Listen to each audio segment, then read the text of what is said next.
کبھی کبھی غفلت چڑھ جائے نا تو ان اللہ والوں کی باتیں بڑا اثر کرتی ہیں. میں نے بھی کچھ چیزیں رکھی ہوئی ہیں، جب دل میں محسوس کرتا ہوں نا کہ کوئی غفلت چڑھنے لگی ہے تو میں پڑھتا ہوں ان لوگوں کو کھول کے. میرے محبوب پاک کے صحابہ میں سے ایک نام حضرت سعید بن عامر کا بھی ہے. گورنر بنایا تھا یا عامل بنایا تھا حضرت عمر نے انہیں ایک صوبے پورے کا. آپ کے گورنر ہاؤس کے پاس سے گزرے تو گورنر ہاؤس پیدل چل نہیں سکتے آپ، اتنا بڑا ہے. تو یہ وہ گورنر تھا کہ ایک دفعہ مال غنیمت بہت زیادہ آیا تو حضرت فاروق اعظم نے اس صوبے کے لوگوں کو کہا کہ ایک شخص جو مالیات کا وزیر تھا، وزیر خزانہ تھا، اس کو جناب عمر فاروق رضی اللہ تعالیٰ عنہ نے کہا، وزیر خزانہ اس صوبے کے جہاں حضرت سعید بن عامر گورنر تھے، کہا کہ غریبوں کی لسٹ بنا کے بھیجو، میں فنڈ لگانا چاہتا ہوں. تو جب لسٹ بن کے آئی تو چوتھے نمبر پہ گورنر صاحب کا نام بھی لکھا تھا. تو حضرت عمر فاروق رضی اللہ تعالیٰ عنہ نے حضرت سعید بن عامر سے کہا، یار تو غریب تھا، مجبور تھا، تنگ دست تھا، تیرے صوبے کے لوگ کہہ رہے مجھے کیوں نہیں بتایا؟ حضرت سعید لگے، عمر پہلے تو وہ بندہ مجھے بتا جس نے میرا پردہ کھولا ہے.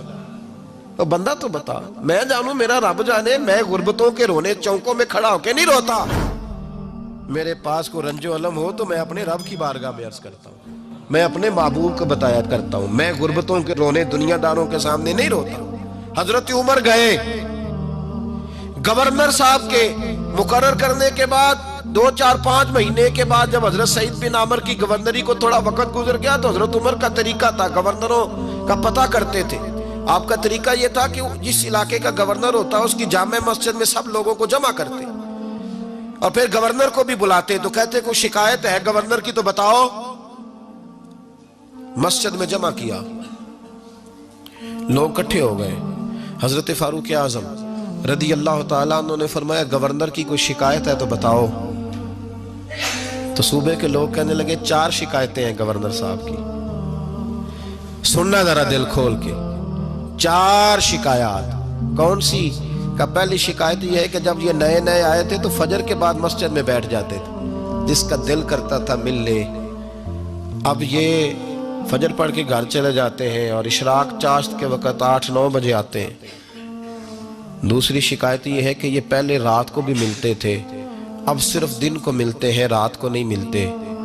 اور تیسری شکایت یہ ہے کہ ہفتے میں ایک دن ملتے ہی نہیں. چوتھی شکایت یہ ہے کہ کبھی کبھی روتے ہیں تو بے ہوش ہی ہو جاتے ہیں. کتنی دفعہ ملے ہو اپنے ایم این اے کو؟ بولے کتنی دفعہ ملے ہو؟ ووٹ اپنی مرضی سے دینا پر سوال کا جواب تو دو نا. کتنی خادم نہیں قوم کا؟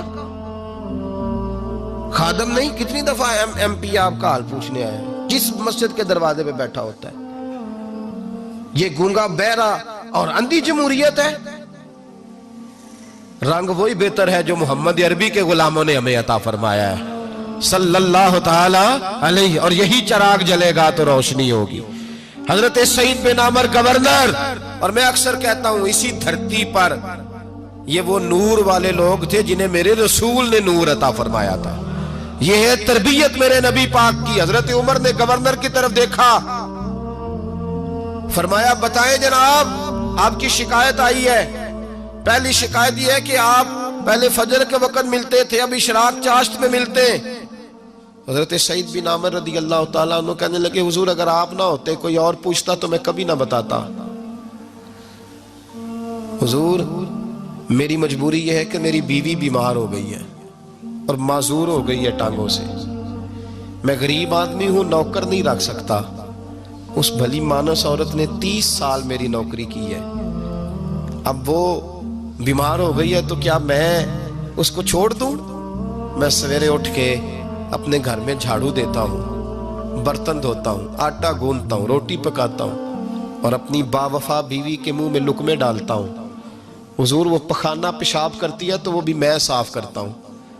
وہ میری ذمہ داری جو ہوئی تو ذرا دیر ہو جاتی ہے. بس پہلے سوال کا جواب آیا تو لوگ کہتے ہیں ہمارے جسم کے رونگٹے کھڑے ہو گئے. پھر کہا آپ کی دوسری شکایت یہ ہے کہ آپ ہفتے میں ایک دن ملتے نہیں.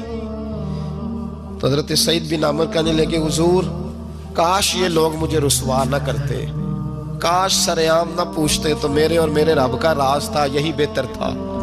فرمایا کہہ چکا ہوں نا غریب ہوں, جوڑا ایک ہی ہے میرے پاس.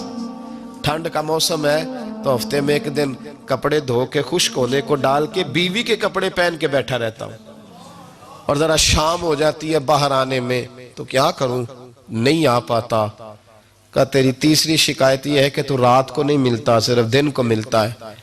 تو حضرت عمر کہتے ہیں اپنی سفید داڑھی جناب سعید بن عمر نے زور سے پکڑ لی. کہنے لگے عمر یار ادھر دیکھنا, ہے کوئی بال کالا؟ سفید نہیں ہو گئے سارے؟ اس کا مطلب ہے پھل پک گیا, پتہ نہیں مالک کب بلا لے. گناہوں کی لسٹ بڑی لمبی ہے. مصلی پہ بیٹھ کے مالک کو مناتا رہتا ہوں, اس کو کہتا ہوں یہاں پردے رکھے ہیں تو وہاں بھی میرے پردے رکھنا. میں ساری رات دن میں نے رکھا ہوا ہے مخلوق کے لیے, رات رب کے لیے رکھی ہے. عمر کیا کروں, وہاں بھی تو جانا ہے نا, نہیں مل پاتا. حضرت عمر کی آنکھیں آنسوؤں سے بھر گئیں. فرمایا چل چوتھی بات بتا. کبھی کبھی بے ہوش کی ہو جاتا ہے روتے روتے, تو پھر رونے لگے. کہنے لگے حضور میں نے 40 سال کی عمر میں کلمہ پڑھا ہے. جب 40 سال کے گناہ یاد آتے ہیں تو پھر مجھ سے صبر نہیں ہوتا, اور سوچتا ہوں اگر ایک گناہ کا پتہ تے سارا ہے نا سردار نو کیتیاں دا, من آنم کے من دانم, پتہ تے سارا ہے سردار نو کیتیاں دا. اور جب 40 سال کی خطائیں یاد آتی ہیں تو رو پڑتا ہوں, اور سوچتا ہوں اگر مالک نے کھڑا کر کے پوچھا تو جواب کیا دوں گا. عمر میرے لیے دعا کر, رب میری 40 سال کی خطائیں بخش دے. حضرت عمر رونے لگے. جناب سعید بن عمر کہنے لگے بڑی باتیں ہو گئیں, میرے بڑے پردے کھل گئے, چل اب میری سزا کا اعلان کر میں جاؤں. عمر اب بتا. میں نے جواب دے دیا, اب شکایات پر سزا کا اعلان کرنا میں جاؤں. تو حضرت عمر نے ہاتھ اٹھائے کہا اے اللہ مجھے اس طرح کے کچھ اور گورنر بھی عطا فرما. اے اللہ میرے رسول صلی اللہ علیہ وسلم کے غلاموں کو اس طرح کے کچھ اور گورنر بھی عطا فرما. یہ میرے بھائی میرے رسول کے یہ تھے وَقَانُوا يَتَّقُونَ.